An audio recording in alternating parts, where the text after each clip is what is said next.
Eh, Oke, saya buka dulu ya masternya.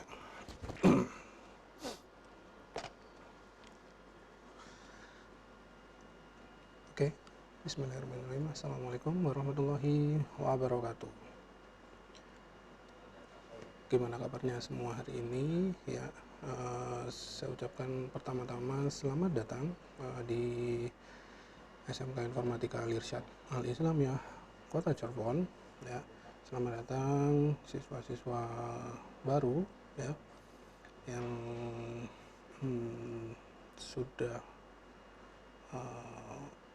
berarti sudah kelas 10 ya, sudah dianggap sebagai siswa kelas 10 di SMK Informatika. Nah,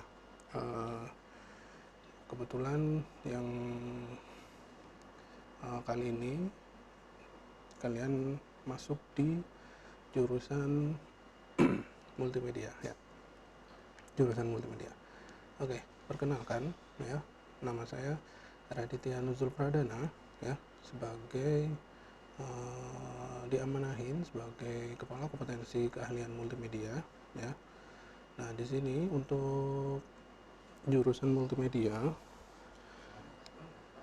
saya beri inisial ya, saya beri nama inisial yaitu dengan sebutan multi squad ya, multi squad. Oke, multi squad. Sebelum ke multi squad, kalian harus memahami dulu apa sih itu multimedia ya, karena kalian memilih sendiri di sekolah ini di jurusan multimedia. Apa sih itu multimedia ya? Multimedia adalah teknik keahlian jurusan yang menggabungkan dan menyajikan teks. Itu ada teks, ada suara, ada gambar, ada animasi dan video. Nah, menggabungkannya dan menyajikannya itu dengan apa? Dengan perangkat keras ya. Perangkat kerasnya berupa apa? Bisa berupa laptop ya, bisa berupa laptop atau juga bisa berupa PC ya. Jadi ada dua itu perangkatnya, ada PC ya, ada PC dan satu lagi itu ada laptop. Nah, kalau PC ini terkendalanya dia harus berat ya, dia berat, dan kalau mau dibawa, ketika harus dibawa kemana-mana itu sangat menyulitkan ya, sangat menyulitkan pergerakan kalian sendiri ya. Akan tetapi jika kalian menggunakan laptop itu mobilisasinya sangat tinggi. Mau sekarang ada di sekolah di ruangan A misal, mau pindah kita edit di ruang B, kita juga langsung tutup laptopnya, kita slip, kemudian kita bawa di ruang B, kita nyalakan kembali dan kita bisa memulai ngeditnya seperti itu ya. Itu ya multimedia, jadi harus ditanamkan dengan ditanamkan sangat-sangat dalam, yaitu tentang menggabungkan dan menyajikan teks, suara, gambar, animasi dan video ya. Menggabungkan dan menyajikan teks, suara, gambar, animasi, video ini nanti yang akan kalian dapat selama 3 tahun berada di sini. Untuk kelas 10 berarti nanti mulai dengan gambar, teks dan gambar seperti itu ya. Oke, nah tadi sengaja saya menyebutkan multimedia itu sebagai multi squad ya. Multi squad itu apa sih? Ya, dari kata multi itu multimedia ya. Dari kata multimedianya, multi juga banyak ya, multilateral atau kerjasama dengan dunia luar gitu ya. Nah, kalau multimedia berarti dengan banyak media ya nanti. Kemudian dengan kata ditambahkan dengan kata squad. Nah, squad itu lebih seperti berkelompok, beregu, dan tim. Nah, maksud dari saya membuat nama menjadi multi squad, yaitu kalian kalau sudah dengan nama multi squad ya berarti kalian itu satu tim ya. Satu tim itu berarti banyak orang ya nanti ya. Satu tim dengan banyak orang dengan satu project ya. Di nanti akan seperti itu ya, alur kerjanya di SMK Informatika ini untuk jurusan multimedia semuanya dengan project ya. Jadi ketika dikasih project A gitu ya, misalkan nanti akan dibentuk tim ya, tergantung dengan projectnya itu sendiri. Misalkan projectnya sangat gampang sambil merem aja sudah bisa ya, nggak perlu tim ya.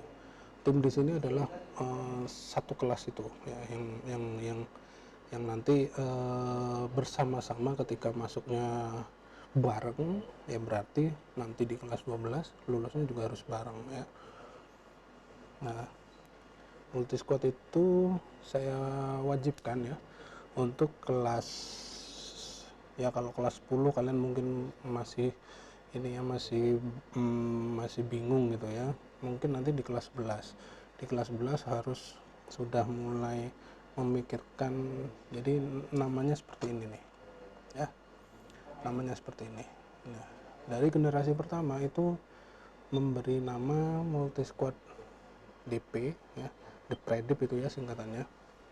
Kemudian yang generasi kedua itu multi squad Creabilis, generasi 3 M3, keempat Uniform, kelima Ineffable. Nah, kalian itu nanti yang ketujuh, bukan keenam itu ya, sorry ya, keenam belum ngasih nama. Kalian itu nanti akan ada di generasi ketujuh sini, generasi ketujuh ya, seperti itu. Kemudian apa saja yang nanti yang akan kalian dapat di, kalian ini kan kelas 10 ya, kalian kelas 10 nanti yang akan kalian dapat itu kemungkinan besar hanya desain grafis ya. Untuk yang nomor 2, 3, 4 sampai 5 itu nanti sudah ada penjelasannya ya di situ. Untuk animator nanti kalian akan dapatkan di materi kelas 11 dan kelas 12. Kemudian fotografer itu ada di kelas 11, untuk filmmaker itu ada di kelas 12, serta di UI UX. Apa itu UI UX? UI UX adalah user interface dan user experience. Jadi ketika membuat suatu aplikasi ya, kita nanti akan join dengan yang namanya anak-anak RPL ya, itu nanti kalau kalian sudah bagus nih MM dengan RPL-nya, nah nanti bisa kerjasama di situ. MM membuatkan kontennya ya, konten visualnya, konten buttonnya, konten tampilannya seperti itu ya, layoutnya itu ranah dari anak-anak multimedia ya, anak-anak kalian itu ya, yang sebagai calon penerus multimedia ya. Nah, di sini desain grafis itu nanti akan kalian dapatkan full 1 tahun di kelas 10 ya. Di kelas 10 full kita akan membahas semua basic sampai praktek nanti gimana itu desain grafis ya. Basic contoh misal warna ya. Warna ada namanya nirmana ya. Jadi harapan saya ketika kalian sudah menentukan atau mantap di jurusan multimedia itu nggak boleh yang pertama buta warna, nggak boleh buta warna ya, nanti nggak bisa membedakan mana warna merah, mana warna biru, mana warna kuning, mana warna abu-abu, mana warna hitam, mana nanti yang akan kalian lihat itu malah justru hitam, abu-abu dan putih, padahal di situ ada warna merah, hijau, biru ya, dan sebagainya ya. Pewarnaan ini sangat penting ya. Ya, pewarnaan ini sangat penting, makanya basic itu nirmana itu akan diajarkan di kelas 10. Ini seharusnya kalian dapat nanti lanjutannya itu di perguruan tinggi ya, seperti itu. Nah, kita hanya belajar basicnya saja, gimana sih warna background yang segar itu seperti apa, warna background yang menggugah nafsu makan itu seperti apa ya. Warna background yang apa ya, bahasa ajakan seperti itu lebih kemana warnanya, biru kah, merah kah, kuning, hijau, dan sebagainya. Nah, itu nanti kita akan bahas, akan gali dasar dari nirmana ya. Desain grafisnya itu nanti ada nirmana yang pertama. Kemudian ada yang kedua, tipografi. Tipografi itu artinya teks ya. Jadi desain grafis itu nggak cuman mendesain ya. Sebelum mendesain kalian harus paham warnanya kayak gimana, tipografinya seperti apa. Tipografi itu nanti juga akan menentukan kalian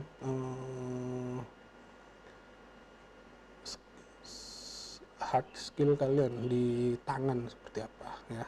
Hard skill kalian di tangan itu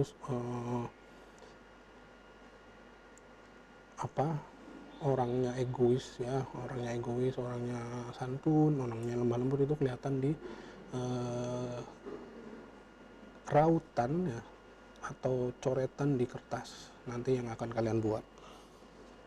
Kemudian dari tipografi kita lanjut yang ketiga, itu nanti akan baru main dengan layout ya. Kita bikin layout pin ya, gimana ukuran lingkaran pin itu seberapa besar. Kemudian nanti kita juga akan buat selain pin itu kartu nama, kemudian ID card ya, seperti itu ya. Kemudian ada misal nanti ada bikin brosur ya, brosur yang seperti kalian dapatkan ketika mau mendaftar di sini. Nah, itu nanti kalian harus paham itu gimana brosur itu bisa dilipat jadi 3 ya, macam-macam ya. Brosur bisa dilipat jadi 3, cuman satu muka, kemudian bisa dilipat 2, macam-macam ya. Kartu nama, ID card tadi sudah. Kemudian baju ya, baju gimana kamu nanti kalian membuat konsep desain nanti yang akan ditampilkan atau yang akan kalian tuangkan di baju gitu. Kemudian nanti misalkan ada kita bikin sampel press mug ya. Nah, di mug kita tahu kan, mug yang buat minum itu. Nah, nanti kan biasanya ada gambar. Nah, itu gimana caranya, seperti itu ya. Nanti sampai ke kita bikin banner yang seperti di jalan-jalan ya. Nah, kalau banner itu nanti ukurannya lebih besar. Nah, itu fungsinya dari layout ya. Jadi nanti kalian selama di kelas 10 ya, full 1 tahun itu kalian akan saya cekokin akan mendapatkan materi-materi all in one dari desain grafis ya. Kemudian ya, nah siapa aja nanti pengampunya? Untuk yang pengampu ini ya, untuk yang pengampu ini saya kasih selama 3 tahun ya. Nanti antara dua ini ya, antara saya atau yang satu lagi yaitu Bapak Egi Sutanto ya.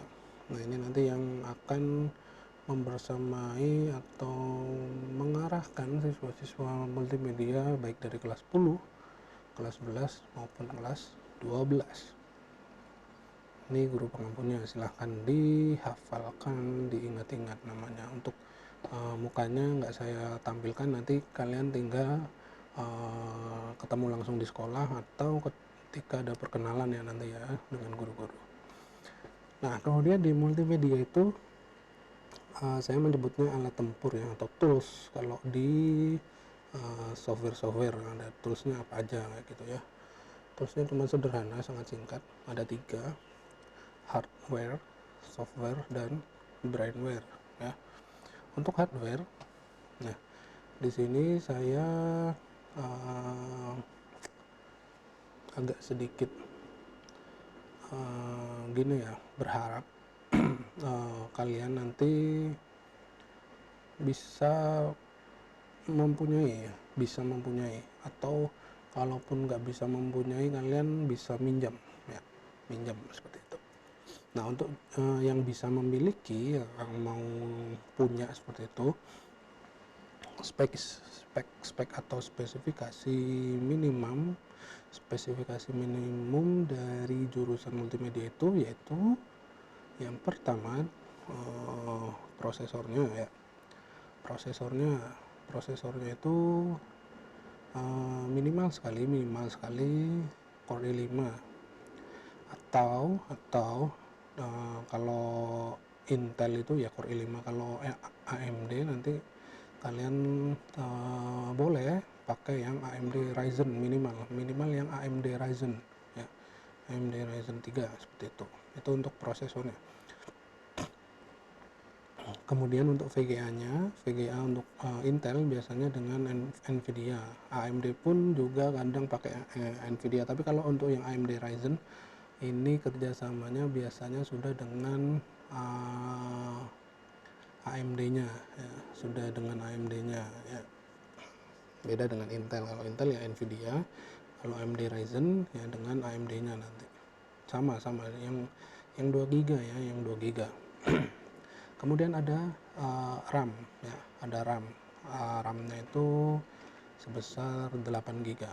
Pak, saya masih 4 GB, Pak. Coba dilihat misalkan ya, misalkan kalian punya kakak kalian, Pak, prosesornya nggak seperti itu, Pak. Oh ya udah, nggak apa-apa. Lanjut ke VGA-nya, cek. Oh, masih Intel HD, Pak. Oh, oke. Kemudian kita lanjut ke yang RAM. Untuk RAM ini minimal ya, minimal 8 GB, Pak. RAM laptop kakak saya itu masih 4 GB. Ya berarti nanti tinggal dilihat di situ ada biasanya untuk yang laptop-laptop besar ya, ukuran besar atau yang belum tipis itu slotnya ada dua, yang satu 4 GB, yang satu itu kosong. Nah berarti kalian tinggal menambahkan satu slot lagi isinya 4 GB, jadi total nanti ada 4 ditambah 4 berarti 8 GB ya. Itu untuk RAM. Kemudian untuk yang SSD ini opsional tapi penting ya. Opsional tapi penting itu gimana? Kalau nggak ada ya berarti langsung ke HDD ya. SSD ini lebih mengutamakan performa di sistem softwarenya, sistem operating system dan aplikasi nanti pendukungnya, misalkan ada Corel, ada Adobe dan sebagainya, itu lumayan membantu dengan SSD ya. Saya ambil contoh di sini laptop saya ya. Ini X lihat.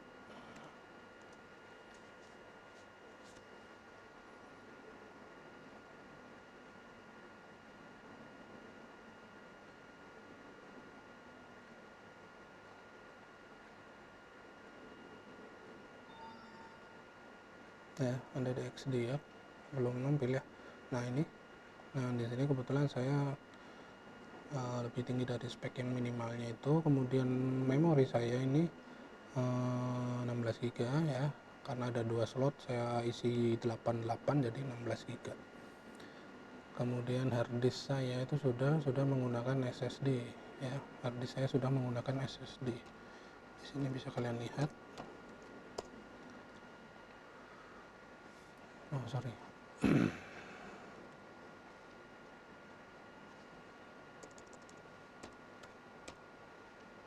Nah ini kecepatan membukanya juga sangat-sangat berbeda ya, ketika kalian masih menggunakan harddisk dengan SSD. Nah ini saya menggunakan SSD ya. Ini SSD ya. SSD kebetulan di laptop saya itu SSD-nya bukan yang SATA tapi NVMe M.2 ya. Jadi sudah seperti berbentuk RAM ya, sudah slot seperti itu. Kemudian untuk yang misal keberatan di SSD ya, menggunakan harddisk minimal 500 GB atau 1 terabyte ya, seperti itu. Nah mereknya apa dari spek laptop yang ini? Bebas, saya menyarankan 3 sebenarnya ya, bebas, tapi saya lebih prefer di 3 merek ini. Apa 3 merek itu? Yang pertama ada Asus, kemudian Lenovo, Dell, dan HP ya sebenarnya itu ya. Cuman HP-nya ya harus yang paling seri terbaru seperti itu. Kalau yang masih lama biasanya kurang meyakinkan.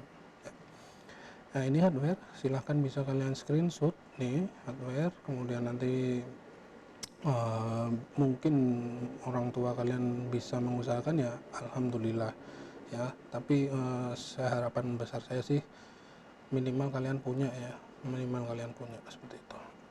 Kemudian di bagian software, nah software ini sampai lulus ya, artinya 3 tahun ya, nanti akan ada 3 aplikasi ini yang wajib ada di laptop kalian.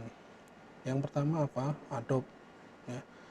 Produk dari Adobe ini ya, minimal 2014 aja, minimal 2014. Kalian cari deh tuh ya, kalian cari, kalian searching Adobe apapun ya, Adobe Photoshop, Adobe Premiere, Adobe After Effects, Adobe Illustrator ya, dan sebagainya. Itu yang CC ya, Creative Cloud ini CC 2014. Kemudian software yang kedua yaitu Corel Draw, minimal X7, minimal X7 ya, Corel Draw. Kemudian yang ketiga untuk kelas 10 ini belum ada software 3D ya. Software 3D itu nanti akan dipakai ketika kalian sudah di kelas 11 dan kelas 12 ya.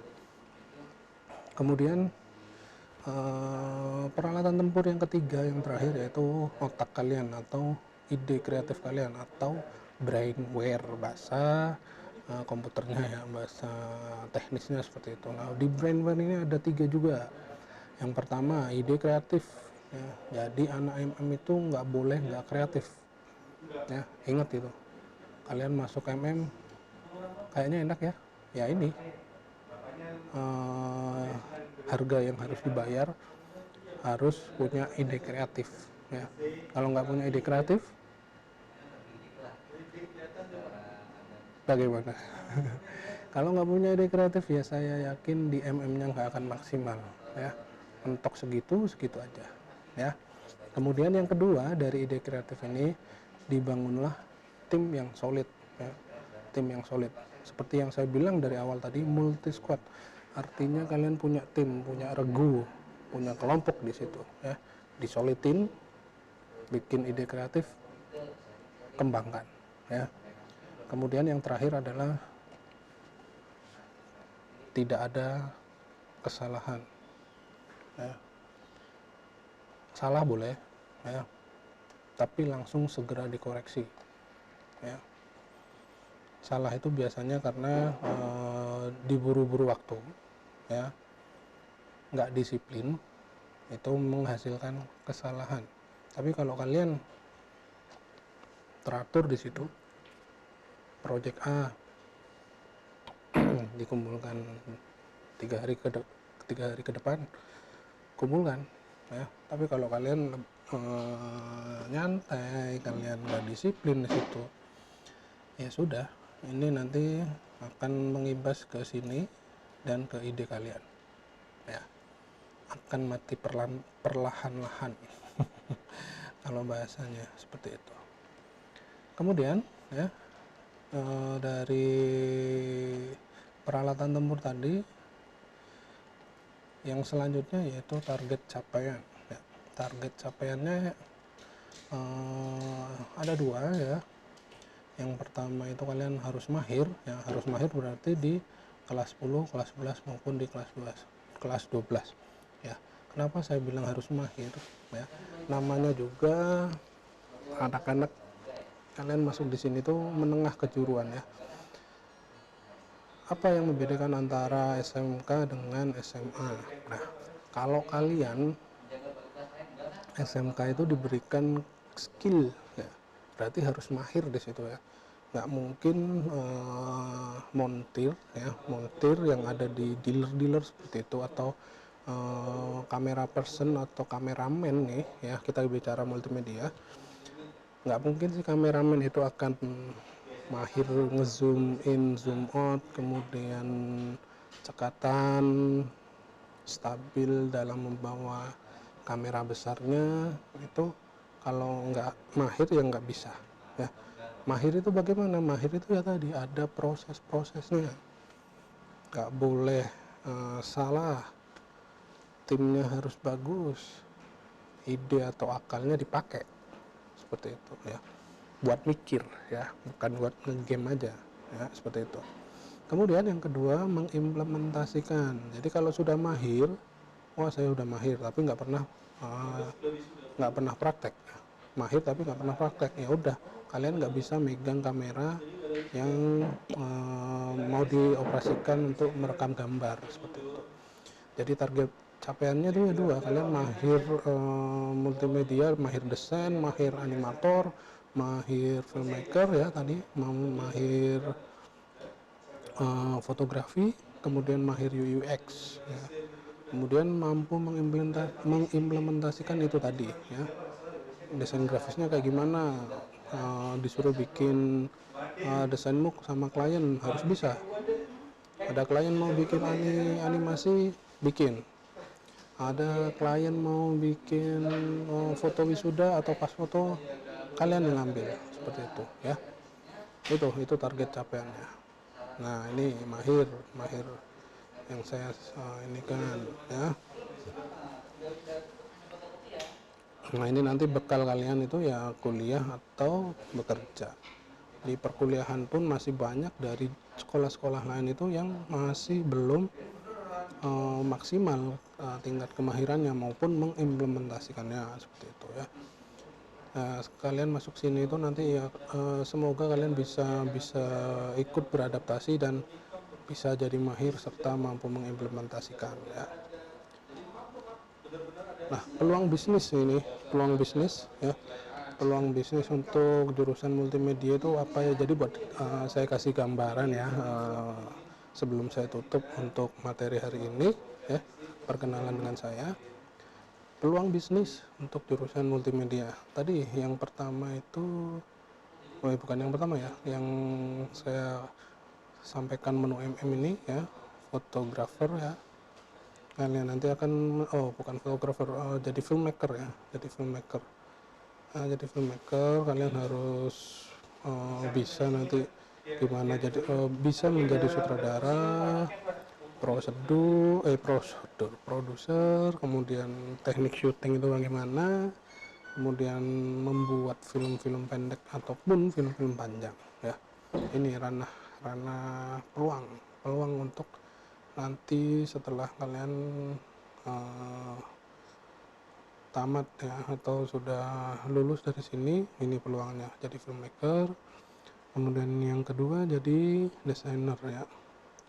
Misalkan ada company membutuhkan branding ya, membutuhkan branding atau bikin logonya seperti apa, nah kalian bisa buat di situ deh ya, bisa bergabung ya, bisa mencoba seperti itu.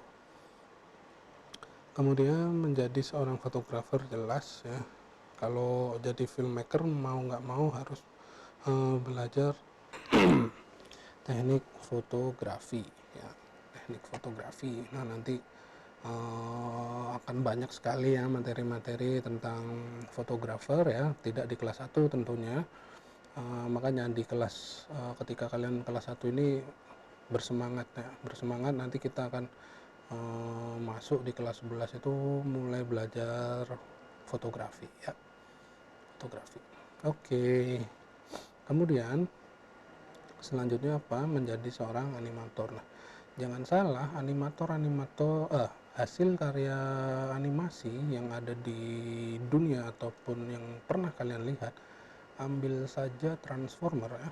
Transformer itu hampir ya lumayan lah ya, hampir setengah itu dikerjakan oleh tangan-tangan, pikiran-pikiran, gagasan-gagasan dari anak bangsa atau dari putra-putri terbaik yang bisa main animasi di Indonesia ya.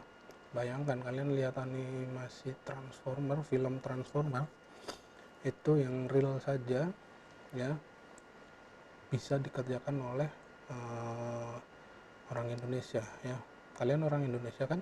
Nah, berarti 90% itu kalian juga bisa seperti mereka ya. Banyak ya animasi film-film animasi itu kreatornya dari animatornya itu dari Indonesia ya. Sangat banyak sekali ya. Indonesia itu lebih ke seni dan ide kreatifnya sangat bagus. Kemudian yang terakhir peluang bisnisnya yaitu menjadi industri kreatif ya, industri kreatif dengan konten kreator. Banyak nih sekarang, ada periklanan, ada blogger, ada IG, ada TikTok, ada YouTube. Nah cuman harus yang positif tentunya ya, jangan menjadi industri kreatifnya yang negatif ya. Harus kalian positif sesuai dengan sekolah kalian ya, berbasiskan Islam, ya udah kalian harus angkat itu nilai-nilai positif. Masa mau hal-hal negatif saja yang mau ditampakkan oleh kalian? Jangan ya, lebih ke nilai-nilai positifnya. Oke, mungkin itu saja ya. Jika ingin bertanya langsung, nanti bisa ketemu ya di materi pelajaran saya, bisa simpan kontak saya seperti itu ya. Kita selanjutnya ketemu seperti itu ya. Ya, mungkin ya masih daring ya. Nanti setelah aturannya mulai dibuka, nah kita akan mulai ketemu di sekolah ya, seperti itu. Oke, satu kata yang terakhir, multimedia itu by project kalau di sini ya. Multimedia by project. Jadi mau tidak mau kalian harus siap dengan segala tantangan, segala challenge, segala pressure dari saya, pressure dari Pak Egi, project A, B, C sampai Z pangkat 1, Z pangkat 2 dan sebagainya, itu kalian harus sudah siap ya. Konsekuensi kalian masuk sini harus bisa nanti lulus ya dengan sangat baik. Nah, kalian punya karya, kalian bisa berkarya nanti ketika lulus, kalian mau kuliah juga enak, kalian mau kerja juga apalagi ya, kalian punya karya di situ. Mungkin itu saja yang bisa saya sampaikan ya. Jika ada pertanyaan nanti kita bisa lanjut lagi di handphone seperti itu ya, atau di pertemuan selanjutnya di pelajaran saya. Oke, atas perhatiannya saya mohon maaf ya, mohon maaf jika ada kata-kata saya yang kurang berkenan ya selama saya menyampaikan materi ini. Harapan saya sih ketika kalian sudah masuk atau sudah terjebur di jurusan multimedia, jangan lantas tenggelam, tapi perlahan-lahan kalian ke atas. Mau berenangnya gaya apapun it's okay, yang penting kalian bisa sampai nanti di tujuan ya. Ibarat orang perlombaan itu kan ada garis start dan garis finishnya. Kalau sudah kecebur, jangan lantas tenggelam, bangkit atau naik perlahan kemudian bergerak. Kalau nggak bergerak, orang berenang itu pasti tenggelam. Tapi kalau kalian mau bergerak, mau nyantai ikutin gerakannya, nggak sekarpnya dewek ya, jalan tuh perenangnya ya. Harapan saya seperti itu ya, ketika kalian sudah masuk di jurusan multimedia, masuk bareng ya, nanti dengan teman-teman kalian lulusnya juga bareng. Oke, itu saja yang bisa saya sampaikan. Akhir kata, billahi taufiq wal hidayah. Wassalamualaikum warahmatullahi wabarakatuh. Sampai ketemu di materi saya. Oke.